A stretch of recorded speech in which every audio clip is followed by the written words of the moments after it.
Hello, chào mừng mọi người đã trở lại với kênh YouTube của mình. Cho bạn nào lần đầu đến kênh thì mình là Minh Quân hay còn gọi với tên thân mật là Bin. Mình đang là sinh viên ngành marketing năm tư tại trường đại học Hoa Sen và trong học kỳ này mình đang có mặt tại Vương quốc Bỉ để tham gia chương trình trao đổi sinh viên. Nếu mọi người có theo dõi mình thì mọi người cũng biết là cũng đã rất là lâu rồi mình chưa có đăng video mới, cụ thể là từ tháng 2 đến bây giờ, tháng 2 tháng 3 gì đó không nhớ nữa. Bởi vì là đã lâu rồi mình không có cập nhật gì ở trên YouTube lẫn trên mạng xã hội luôn. Ờ, và nhân đây thì mình cũng muốn cảm ơn mọi người rất là nhiều. Đó là dù mình không có update nhiều thì mọi người cũng gửi cho mình những cái lời hỏi thăm. Đó cũng là một cái lý do quan trọng để mình bấm máy quay cái video này, cũng như là lưu lại những cái kỷ niệm, những cái suy nghĩ của mình vào những ngày cuối năm 2024 nữa. Ok, không dông dài nữa mình cũng bắt đầu nha.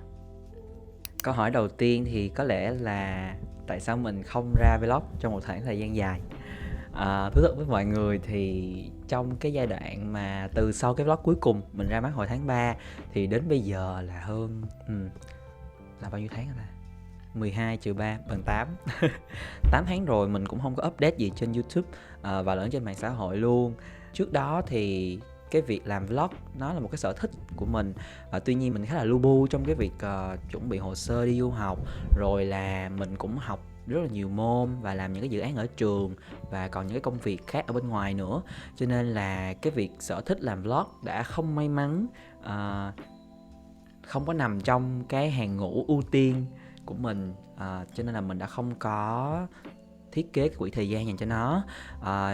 Nhưng mà hiện tại khi mà mình đã ổn định lại cuộc sống của mình, cũng như là mình hoàn thành được hầu hết những cái mục tiêu lớn nhất năm nay rồi, thì mình bắt đầu có không gian nhiều hơn cho cái việc làm vlog. Mình đoán là cái thời điểm mà vlog live update này lên sóng thì có lẽ mọi người cũng đã thấy một cái vlog khác được set lịch công chiếu rồi, nên là mọi người nhớ qua kênh mình để xem nha. Và sắp tới mình cũng sẽ ra mắt những cái nội dung liên quan tới chuyện đi du học nè, rồi cuộc sống một mình như thế nào, kiểu vậy. Nếu mọi người cũng quan tâm đến những chủ đề này thì nhớ qua kênh mình coi nha. Cái topic tiếp theo là chuyện du học. Mọi người mới thắc mắc là mình đang đi du học hay là đang đi đâu, đang đi du lịch, đi chơi hay là đang làm cái gì. Yes, mình đang đi du học theo diện là exchange, tức là trao đổi sinh viên theo trường đại học của mình. Và cụ thể là mình sẽ dành thời gian học tập và sinh sống trong vòng một học kỳ ở một cái quốc gia, và quốc gia mình chọn là Vương quốc Bỉ, thành phố Ghent. Thì như mà cũng thấy cái background của mình hiện tại, đó là không phải là nhà của mình mà là nhà trọ, dorm.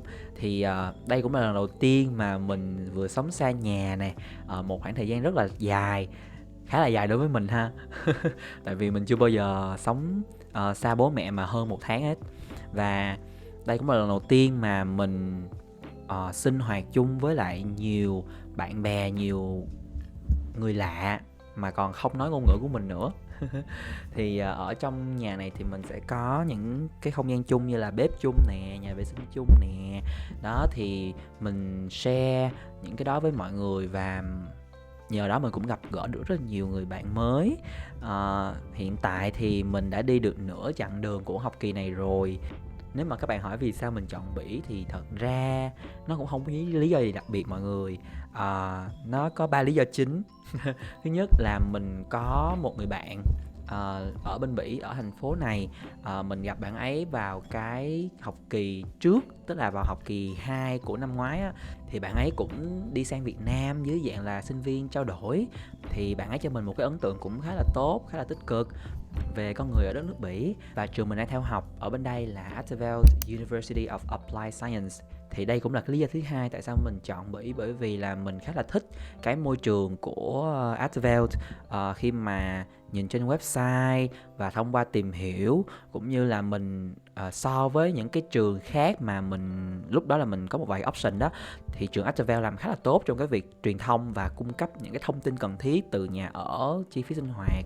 Thì cũng nhờ cái việc đó thì mình có đủ thông tin, đủ cơ sở để mình đưa ra những cái quyết định như là chọn đất nước nào, chọn trường nào. Và lý do cuối cùng là mình chưa bao giờ đến Bỉ hết, thì nên là mình cũng muốn khám phá và muốn trải nghiệm thử xem là khi đến một cái nơi hoàn toàn xa lạ thì mình sẽ thích nghi với cuộc sống như thế nào. Thì mình cũng muốn tự đặt cho bản thân mình một cái thử thách như vậy. Đó là lý do tại sao mà mình chọn Vương quốc Bỉ làm cái điểm đến trong cái học kỳ trao đổi lần này.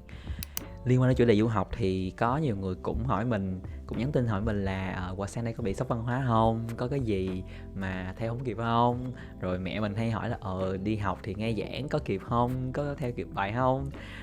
Về chuyện học thì hầu như là mình không có lo gì mấy. Không phải tại vì mình học giỏi hay là gì hết, tại vì là năm nay là năm cuối, nếu mà ở Việt Nam thì đã là năm cuối đại học của mình rồi. Thì đó, mình đã đi học đại học được đó, sắp hết chặng đường rồi mọi người. Đối với mình, cái phương pháp học tập hoặc là những cái lịch trình thời khóa biểu như thế nào đó thì mình vẫn theo kịp. Còn về mặt kiến thức thì ở những cái môn mà mình học ở bên đây á, là những cái môn cũng thuộc cái chuyên ngành marketing của mình luôn. Nhìn chung thì mình khá là thích cái việc đi học ở bên đây, và đặc biệt là các thầy cô cực kỳ support luôn. Cho nên là mình khá là hài lòng với cái trường đại học hiện tại mà mình đã chọn. Còn về bị sốc văn hóa thì đúng là cũng có một số cái sang đây mình phải làm quen, và thời gian đầu thì mình cũng hơi bất ngờ. Ví dụ như ở Bỉ, ở thành phố Ghent của mình á, thì mọi thứ sẽ đóng cửa khá là sớm. Ví dụ siêu thị sẽ đóng cửa khoảng 7 giờ rưỡi nè, rồi chủ nhật thì sẽ hầu như không có cái gì mở cửa hết mọi người. Chỉ có đi vào sâu, không phải vào sâu mà là đi vào trong trung tâm á, thì những cái hàng quán, nhà hàng, rồi có một số cái chi nhánh siêu thị họ vẫn còn mở cửa thôi.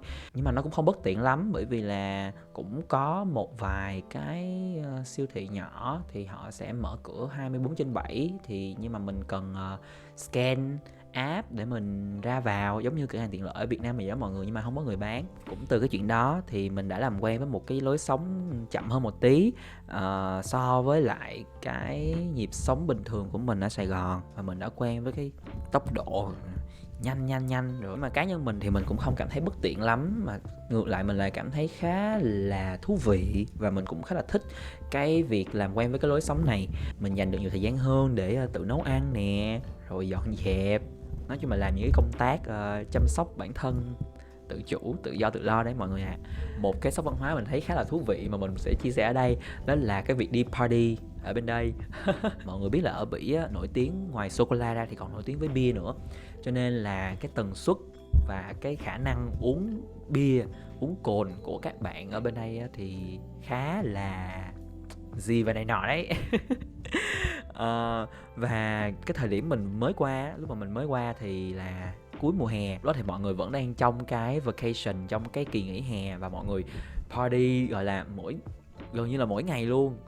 Mình thì cá nhân mình thì mình không có quen với cái chuyện đó, nhưng mà bạn bè mình suốt ngày cứ rủ mình đi party ở đây có nghĩa là đi đến một cái bar và uống rượu và nhảy, đấy là như vậy đó. Bên này thì cũng có karaoke nhưng mà sẽ gọi là karaoke bar, thì mọi người sẽ đến và mọi người đăng ký bài hát, xong rồi DJ sẽ bật và mọi người cứ thế uống rượu rồi hát, uống bia chứ, uống bia rồi hát thôi. Đấy, thì đó là một cái sốc văn hóa khá là thú vị mà mình cũng muốn chia sẻ ở đây. Bây giờ mình có đi party nhiều không, mình có adapt vào cái chuyện đi party chưa, thì thật ra cũng không. Cá nhân mình thì mình không thích kể cả ở Việt Nam luôn, thì nếu mà có đi chơi hoặc là có party, có tiệc tùng nữa, thì mình cũng thích những cái buổi tụ họp nó nhỏ hơn, nhóm nó nhỏ hơn thôi. Ok, chuyện học thì nói rồi, bây giờ tới chuyện đi làm đi ha. Thì về công việc,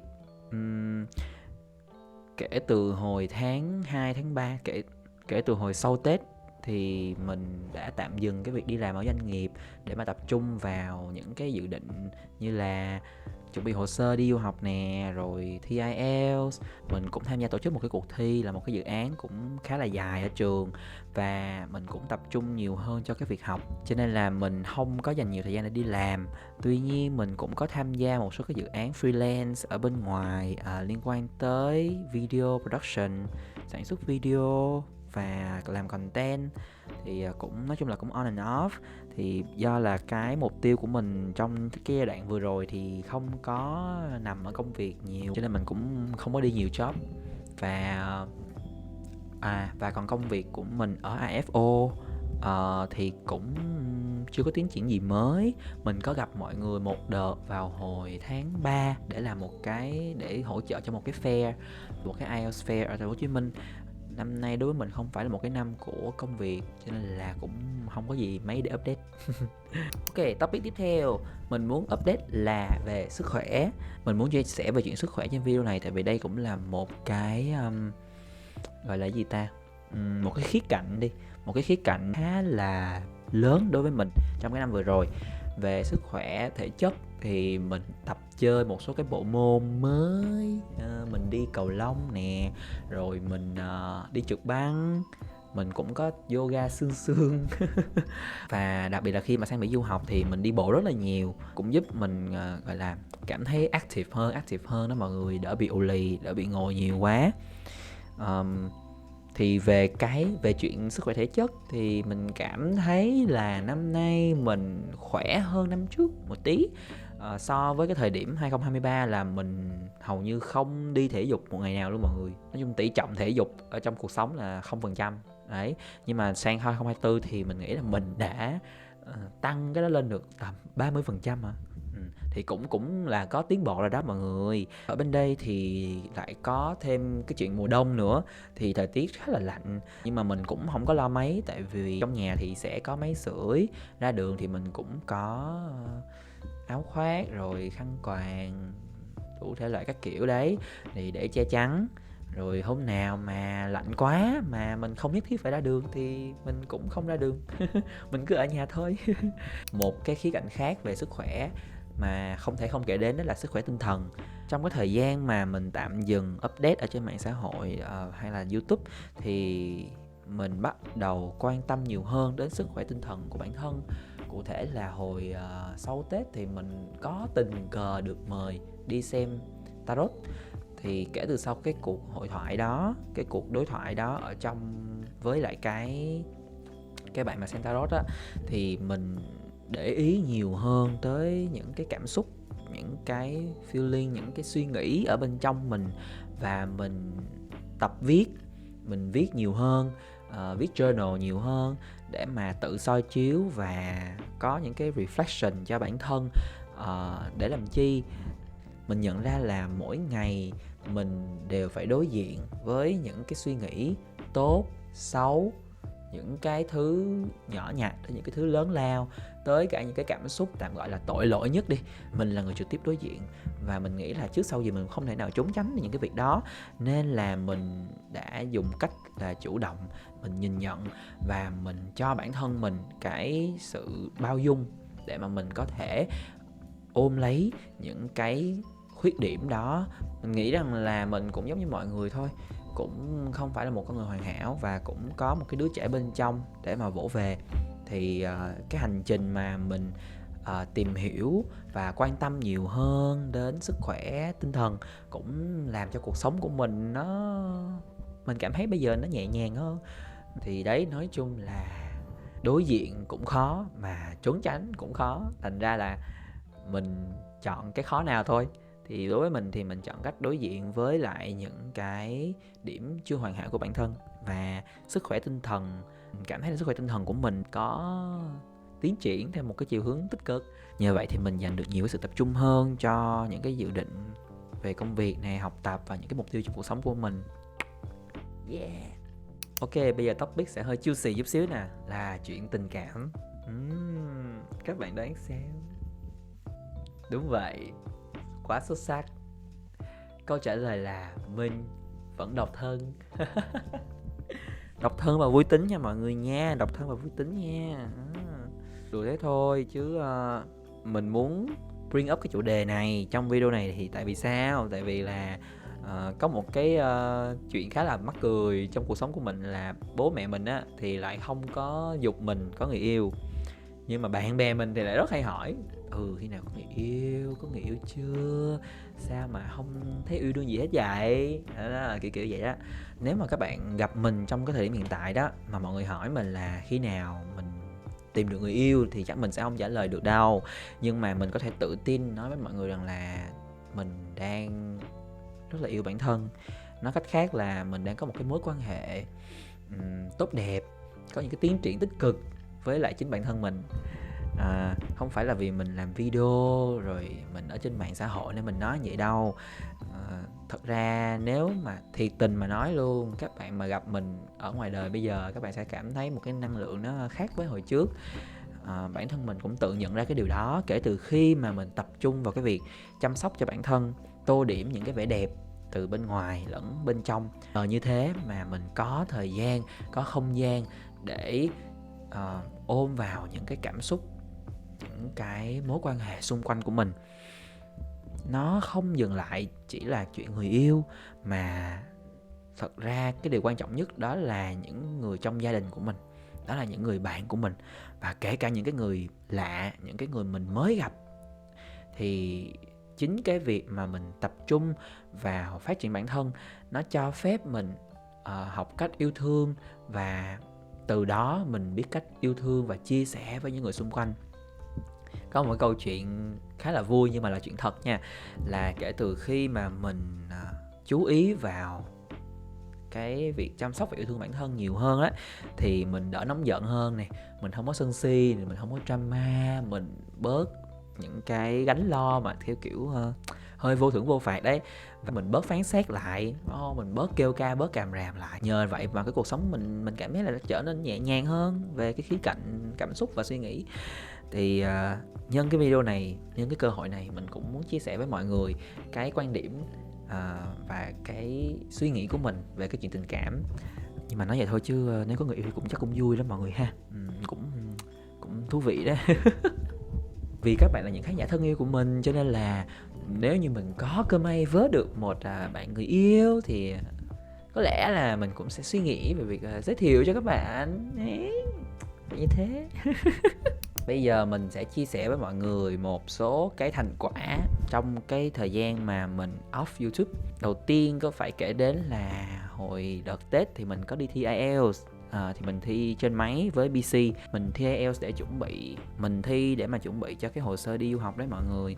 Thì rất may mắn là mình cũng đạt một cái band đủ yêu cầu. Đây không phải là lần đầu tiên mình thi IELTS, mình thi lần đầu tiên là vào năm lớp 10 rồi. Thì đoạn này thi lại thì band của mình không có thay đổi, cho nên là mình thấy cũng ok. Nói chung là cũng coi như là một cái test để mình biết là ok, mình không có gọi là bỏ lơi cái việc học tiếng Anh trong cái thời gian mà mình đi học đại học rồi các kiểu. Về cái chuyện đi thi IELTS trên máy thì mình cảm thấy đó là một cái quyết định khá là đúng đắn. Mình là một người đã đi thi giấy lần đầu tiên và thi máy lần thứ hai, thì mình cực kỳ ủng hộ cái việc đi thi máy.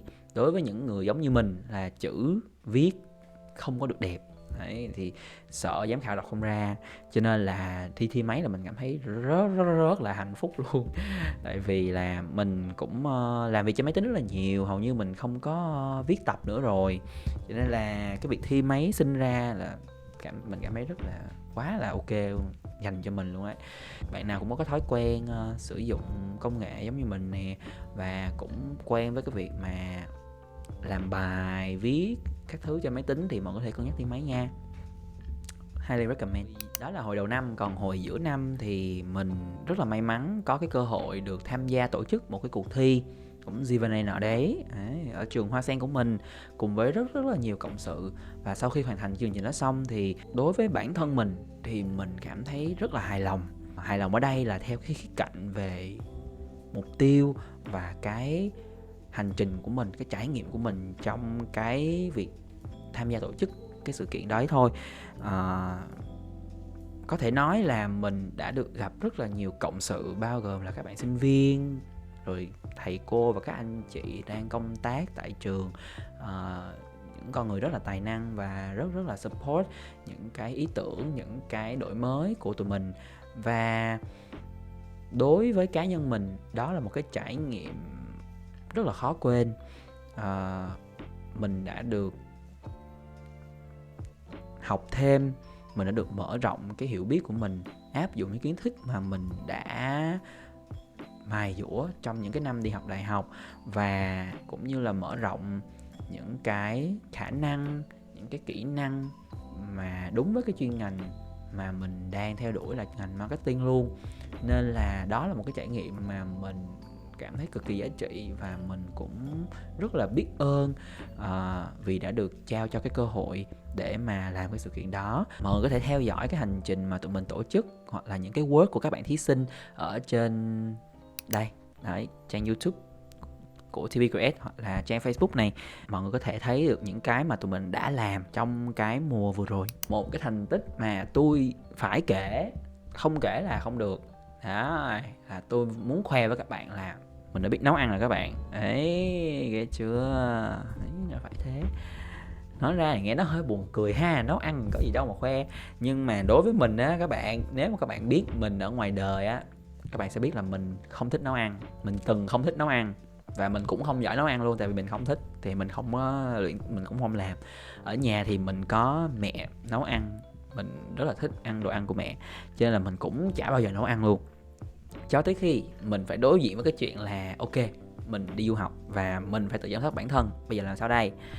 Mình cũng không tệ đến mức là không biết cắm cơm các bạn, nhưng mà để mà gọi là tự đi chợ, xong tự sơ chế, xong tự làm một cái món ăn, nói chung là từ đầu tới cuối á, thì mình không có biết làm. Mình vẫn còn nhớ là tầm một tháng trước khi mình sang Bỉ thì mình với mẹ mình có nói chung là practice, training, coaching về nấu ăn các thứ.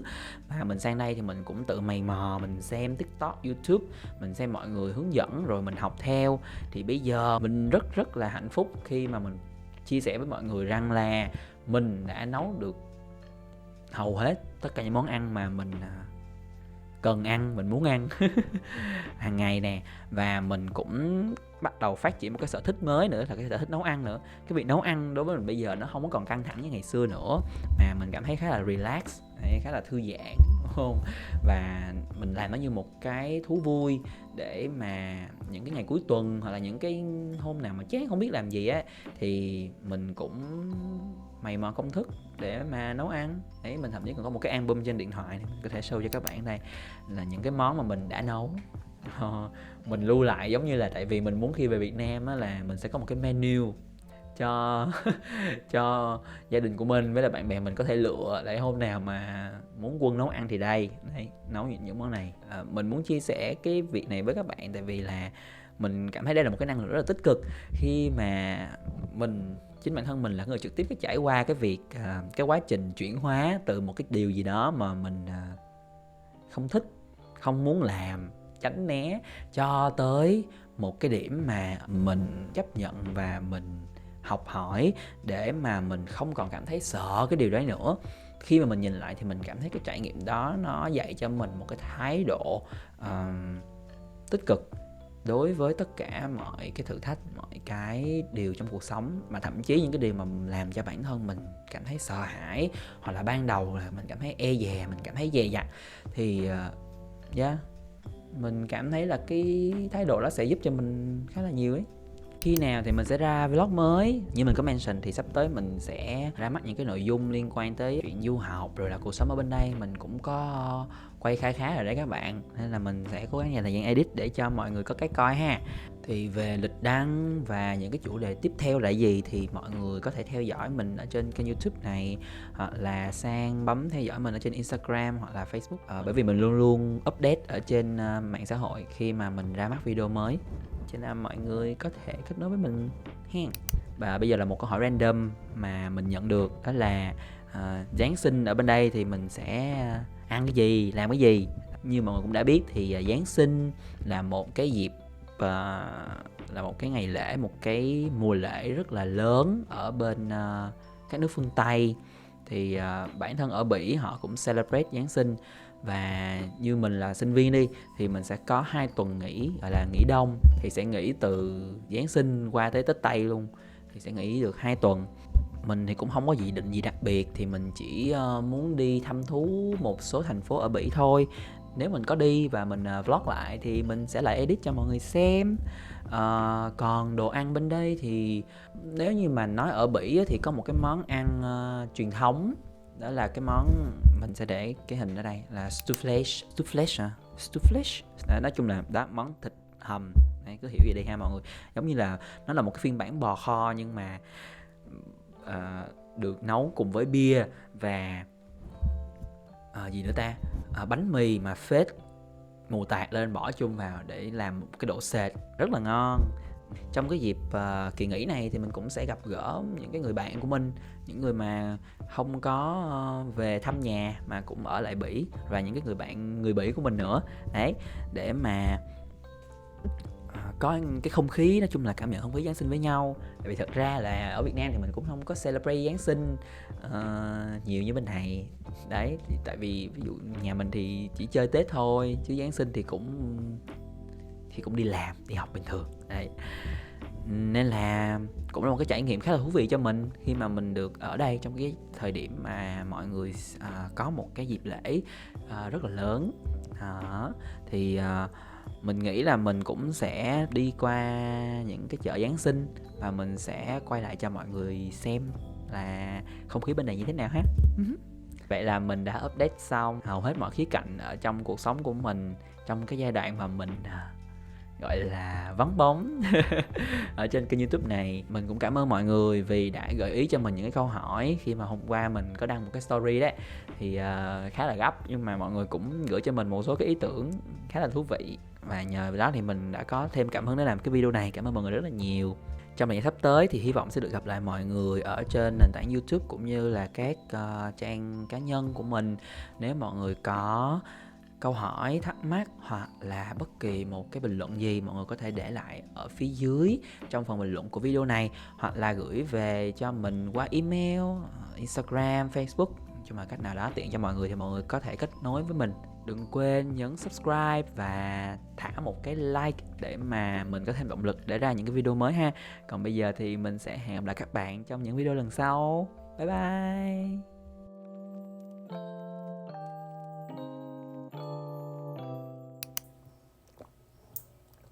Tóc mới đẹp không mọi người? Ok, 3, 2, 1, bắt đầu. Thú thật luôn là lười mọi người ơi, lười lắm. Quay cũng nhiều nha, đi du lịch, đi Huế, đi Đà Nẵng, rồi làm cái này cái kia, cũng quay phim nhiều luôn, cũng quay footage đủ thứ hết trơn á, là còn trong ổ cứng của mình mọi người, nhưng mà không có edit. Mỗi tội là ngâm, được cái là ngâm suột rất lâu. Vậy được rồi baby, good job, good job.